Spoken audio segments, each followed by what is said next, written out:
Hello বন্ধুরা, আসসালামু আলাইকুম। চলুন আজকে আমি রস চিতাই বানানো দেখাবো। এখানে আমি এলাচ, কাঠ মশলা সবগুলো আমি থেতো করে দিয়ে দিয়েছি জলে। দুটো তেজপাতা, খেজুরের গুড় এরপর ভালো করে নেড়ে নেব। নেড়ে নেওয়ার পর আমি সুন্দর করে, আর একটু মিষ্টি কম হয়েছে মনে হলো, আমি এবার ভালো করে জাল করে নেব।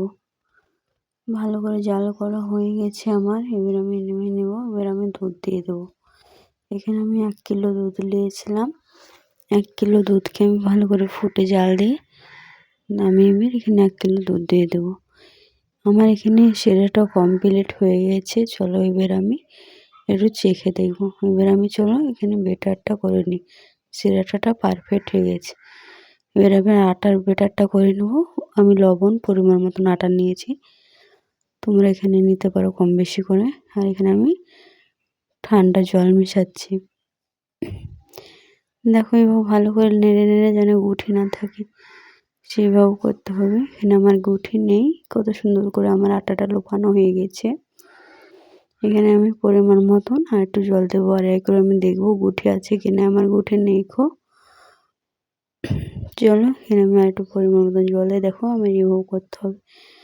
আমার খুব সুন্দর হয়ে গেছে মাশাআল্লাহ। চলো এবার আমি দেখাই তোমাদেরকে। এই আমি পরিমাণ মতন দিয়ে আমি এখানে ঢাকনা দিয়ে ঢেকে দেবো।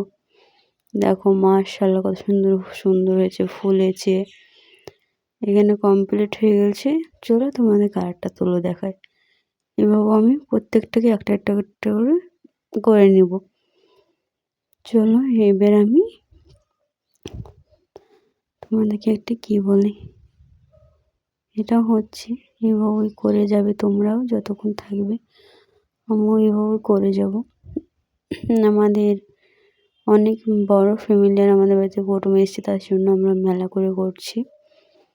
আর খেতে খুব সুন্দর হয় বন্ধুরা, তোমরা করে দেখবে, খেতে নাইস ওয়াও। চলো এবার আমার সবগুলো হয়ে গেছে। আমি সেরাতে চুবড়ে দেবো। ওই দেখো আমার সেরা, ওই তো আমার চুবড়ানো কমপ্লিট।